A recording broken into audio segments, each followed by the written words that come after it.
আসসালামু আলাইকুম, সকলকে স্বাগত জানাচ্ছি কোরিয়ান ডে টু ডে চ্যানেলের পক্ষ থেকে। আজকে আমরা আসলে ইপিএস টেক্সট বইয়ের অধ্যায় 7-এর দ্বিতীয় পর্বে যে শব্দার্থগুলি রয়েছে সেগুলি নিয়ে আলোচনা করব এবং আমরা আশা করছি আপনারা এই পুরো ভিডিও জুড়ে আমাদের সাথে থাকবেন এবং পরবর্তী ভিডিওর জন্য চ্যানেলটি সাবস্ক্রাইব করে এবং লাইক এবং শেয়ার দিয়ে সাথেই থাকবেন।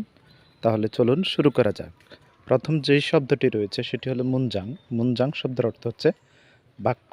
মুনজাং, মুনজাং শব্দের অর্থ হচ্ছে বাক্য। পরবর্তী শব্দটি ওয়ানসংহাদা। ওয়ানসংহাদা শব্দের অর্থ হচ্ছে সম্পন্ন করা। ওয়ানসংহাদা, ওয়ানসংহাদা শব্দের অর্থ হলো সম্পন্ন করা। পরবর্তী শব্দটি হলো ইগন। ইগন শব্দের অর্থ হচ্ছে এটা। ইগন, ইগন শব্দের অর্থ হলো এটা। আমরা তার পরবর্তী শব্দটি দেখব, সেটি হলো ইয়োলসুই। ইয়োলসুই শব্দের অর্থ হচ্ছে সাবি।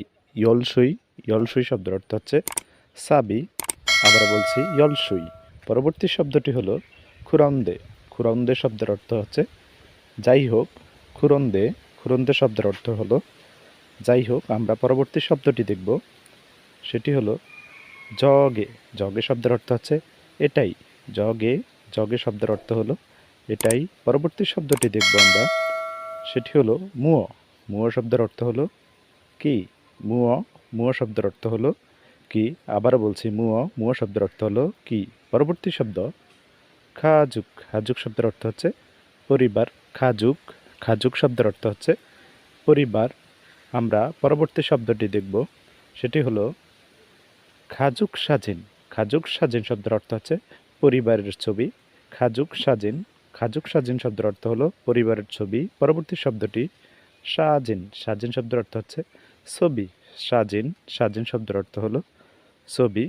আমরা পরবর্তী যেই শব্দটি রয়েছে সেটি দেখব, মালহাদা। মালহাদা শব্দের অর্থ হলো কথা বলা। মালহাদা, মালহাদা শব্দের অর্থ হলো কথা বলা। আমরা পরবর্তীতে যে শব্দটি রয়েছে সেটি দেখব,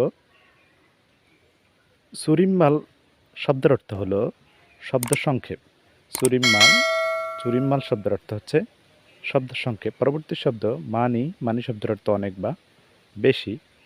মানি, মানি শব্দের অর্থ হলো অনেক বা বেশি। আমরা তার পরবর্তী শব্দটি দেখছি ইগর্ষণ। ইগর্ষণ শব্দের অর্থ এটা বা এই। ইগর্ষণ, ইগর্ষণ শব্দের অর্থ হলো এটা বা এই। আমরা পরবর্তী শব্দটি দেখব জগর্ষণ। জগর্ষণ শব্দের অর্থ হলো ওটা। জগর্ষণ, জগর্ষণ শব্দের অর্থ হলো ওটা। আমরা পরবর্তী শব্দটি দেখব খুগর্ষণ। খুগর্ষণ শব্দের অর্থ হলো সেটা। খুগর্ষণ, খুগর্ষণ শব্দের অর্থ হলো সেটা। আমরা তার পরবর্তী শব্দটি দেখব মূলঘন। মূলঘন শব্দের অর্থ হলো মালামাল। মূলঘন, মূলঘন শব্দের অর্থ হলো মালামাল। পরবর্তী শব্দটি দেখব খাবাং। খাবাং শব্দের অর্থ হলো ব্যাগ। খাবাং শব্দের অর্থ হলো ব্যাগ। আবারও বলছি খাবাং। খাবাং শব্দের অর্থ হলো ব্যাগ। পরবর্তী শব্দটি দেখব জিগাপ। জিগাপ শব্দের অর্থ হলো মানি ব্যাগ। জিগাপ, জিগাপ শব্দের অর্থ হলো মানি ব্যাগ। জিগাপ, জিগাপ শব্দের অর্থ হলো মানি। পরবর্তী শব্দ ইয়োগওয়ান। ইয়োগওয়ান শব্দের অর্থ হচ্ছে পাসপোর্ট। ইয়োগওয়ান, ইয়োগওয়ান শব্দের অর্থ হলো পাসপোর্ট। আমরা পরবর্তী শব্দটি দেখব উশান। উশান শব্দের অর্থ হলো ছাতা। উশান, উশান শব্দের অর্থ হলো ছাতা। আমরা তার পরবর্তী শব্দটি দেখি, সেটি হলো খউল। খউল শব্দের অর্থ হলো আয়না। খউল, খউল শব্দের অর্থ হলো আয়না। পরবর্তী শব্দটি আমরা দেখছি, সেটি হলো ওয়াজাংপম।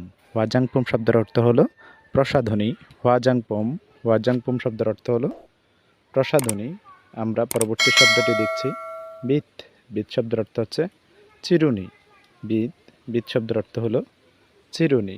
আমরা তার পরবর্তীতে যে শব্দটি রয়েছে সর্বশেষ, সেই শব্দটি দেখব, সেটি হলো হেয় দুরাইয়। শব্দের অর্থ হেয়ার ড্রায়ার বা চুল শুকানোর যন্ত্র।